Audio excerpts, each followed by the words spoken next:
नमस्कार मित्रांनो, 28वा दिवस आपला विषय पुढे रंगत चाललेला आहे. आजचा जो विषय आहे तो तुमच्यासमोर मी आज मांडणार आहे. तो विषय म्हणता मी आज म्हणेन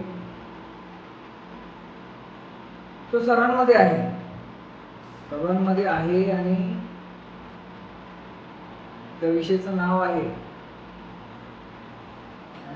ॲटिट्यूड. तर ॲटिट्यूड बद्दल जर बोलणं झालं, आपण हा विषय एकदम गंभीरपणे ऐकून घ्या आणि कृपया करून तुम्हाला सर्वांना विनंती आहे की व्हिडिओ स्किप करू नका, पूर्णपणे ऐका, त्याला समजून घ्या. कारण की जो आपण आपला चॅप्टर हा जो पुढे नेत आहोत, आयुष्य बदलायचं आहे, लाईफ टू बी चेंज. त्याच्यामध्ये कुठेतरी आपण आतापर्यंत जे काही आपण बोललोय, आपण ज्या काही गोष्टी मांडल्या आहेत, त्याच्यामध्ये सर्व गोष्टींमध्ये मला ठामपणे भरोसा आहे की कोणाला तरी काही ना काहीतरी कळलंय. मग आपण आपला चॅप्टर सुरू करूया. नमस्कार, संतोष सरवणकर. आपण आपला चॅप्टर सुरू करत आहोत. आता ॲटिट्यूड हा प्रकाराचा ॲटिट्यूड आहे. आता ॲटिट्यूडमध्ये प्रकार म्हणजे आता मी सांगेन, सध्या दोनच प्रकार सांगेन मी असे. एक प्रकार असा की ॲटिट्यूड दाखवायचा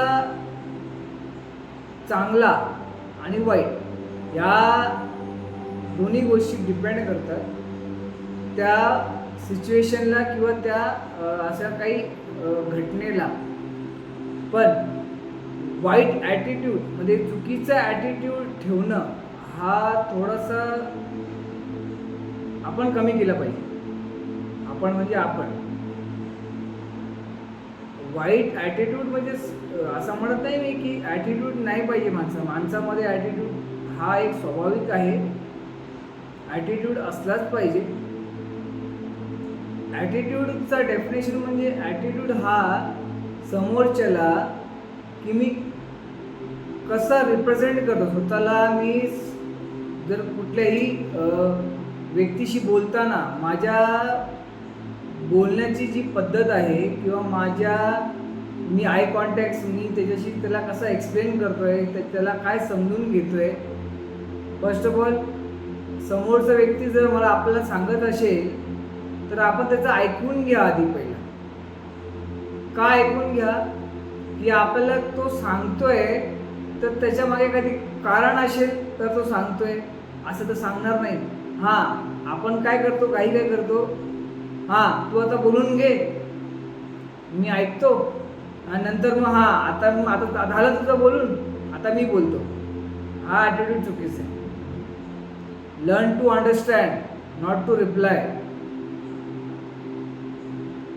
ॲटिट्यूड चांगल्या ॲटिट्यूडने मी तर म्हणतो जग जिंकलं पाहिजे. आपण जे प्रिव्हियस आपले जेवढे काही विषय झाले त्या विषयामध्ये ॲटिट्यूड पण कुठेतरी फ्लोमध्ये होता आणि मग मला आज वाटलं की ॲटिट्यूड घेऊया. आता ॲटिट्यूड घेताना आता मी तुम्हाला फक्त एक छोटी स्टोरी सांगतो.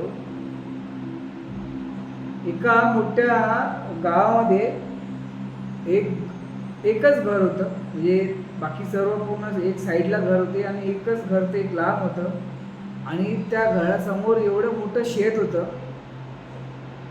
तिकडनं जाताना दोन साधू संत आपल्या तिकडे चालले होते. एक त्यांचा शिष्य होता तो आणि एक साधू होते. ते चालले होते आणि त्यांनी पाहिलं की यार इथे एवढं मोठं शेत आहे आणि त्या शेतामध्ये एकही झाड नाही आहे, एकही म्हणजे फळ फूल कुठलंच काहीच नाही आहे आणि तिकडे एकच घर दिसते. चला आपण त्या घराकडे जाऊया. त्या घरात मला असं वाटतं त्या घराचे मालकच, हे शेताचे मालक तेच असतील. त्या घराकडे गेले ते आणि घराकडे त्या दरवाजाकडे उभे राहिले आणि तितक्या तिकडनं एक कन्या बाहेर आली आणि म्हणाली, गुरुजी नमस्कार, तुम्ही काय सेवा करू. त्यांनी सांगितलं फक्त आम्हाला पहिला पाणी द्या. त्यांनी पाणी वगैरे दिलं, त्यांना बसवलं. त्यांना बसवल्यानंतर त्यांना सांगितलं तुम्हाला जेवायला वाढते सर्व. जसं आपण एक जो कोणी दारात येतो त्यांना आपण खाली आहे तसं पाठवत नाही. त्यांनी सर्व काही केलं, पण त्यांनी ना गुरुजींनी एक इथे तिथे लक्ष दिलं आणि बघितलं की त्यांच्याकडे एवढं मोठं शेत आहे आणि त्यांच्या घरामधून लगेच दोन पोरं बाहेर, म्हणजे 2 बाळ बाहेर आले. मग नवरा बाहेर आला. नवरा बाहेर आल्यानंतर नवऱ्याला विचारलं, बाबा आता एवढा मोठा परिवार आहे, तुझा काय व्यवसाय आहे की तू चालवतोस, म्हणजे तुझा व्यवसाय काय असा आहे की हा तुझा परिवार रोज जेवण वगैरे करून एकदम आनंदी राहतात. तर त्याच्या ते काय उत्तर दिलं की गुरुजी माझ्याकडे गाय आहे, ती गाय एवढं लिटर दूध देते. त्याच गाईचं दूध मी मार्केटला जातो, मार्केटला मी ते दुधाचं वितरण करतो, त्याच्याने मला काय पैसे भेटतात आणि मी ह्याच गोष्टीने सर्व काही करतो. नंतर मग गुरुजीच्या मनामध्ये आलं की रात्री आपण काहीतरी वेगळा विचार करू या विषयावर. त्याने त्या शिष्याला सांगितलं की एक काम कर, ही जी गाय आहे ना ती गाय सोड आणि कुठतरी ना लांब तिला घेऊन जा आणि तिला लांब कुठेतरी बांध किंवा तिला दुसऱ्याकडे कोणाला देऊन टाक. तर शिष्य म्हणाला, गुरुजी याची काय गरज नाही आहे, मी सांगतोय ते कर आधी पहिला, मग पुढे बघू. मग मध्यरात्रीमध्येच शिष्याने काय केलं, ती गाय सोडली आणि गाय घेऊन गेले, लांब बांधली आणि नंतर मग गुरुजी नंतर त्यांच्या पाठीमागे गुरुजी पण गेले. तर सकाळी जसं हे परिवार जरा उठते आणि जसं गुरुजींना चहा वगैरे पुढे बाहेर येते, तर ती बाई बघते तर आपली गाय नाही आहे आणि लगेच नवरा सांगते, अहो ऐका, आपल्याकडे आपली जी गाय होती ती कुठे काय बाई दिसत नाही आहे ती. मग त्या व्यक्तीने तो एक चुकीचा ॲटिट्यूड वापरला. त्यांनी एकदम रागात सांगितलं, हां ते आले होते ना गुरुजीच, त्यांनीच हे ना एक केलेलं आहे, हे त्यांनी मुद्दामून आले होते आणि आपली गाय पळवून घेऊन गेले. थोडे काही एक 6 महिने गेले, 7-8 महिने गेले, मग वर्ष झाला. एका वर्षानंतर गुरुजी आणि शिष्य परत त्याच गावात तिथूनच सुरुवात केली जिथून ते त्या शेताकडे बघत त्या घराकडे गेले होते.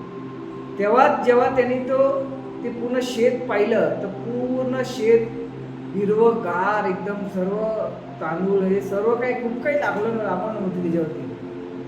आणि त्या घराकडे गेले आणि घराकडे गेल्यानंतर त्या व्यक्तींना विचारलं, ओळखलं का आम्हाला?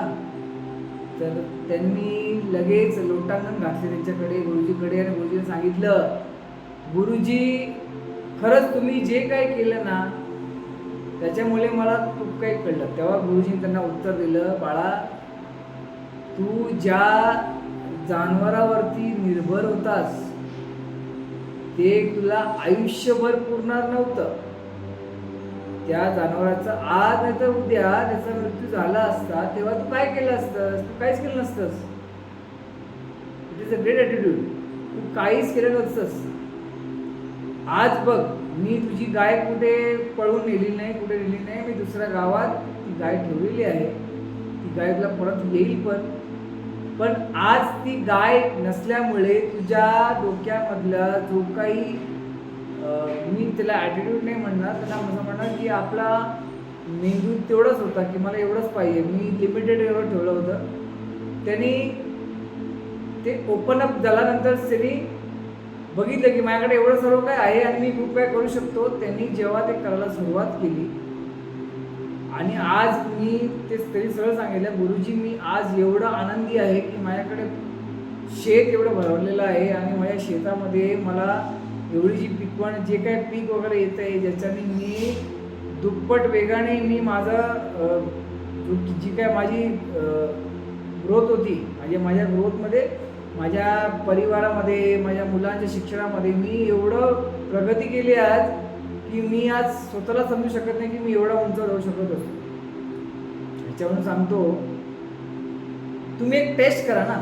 मी सांगतो की तुम्ही एक एक्झाम्पल घ्या.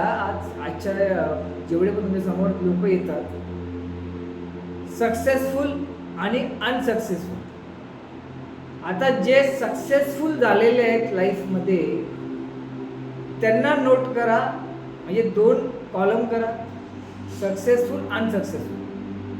सक्सेसफुल झालेली लोक सक्सेसफुल का झाली त्याच्या मागचे कारण लिहा. सक्सेसफुल नाही झालेली लोक का सक्सेसफुल झाली नाही ती कारणं लिहा.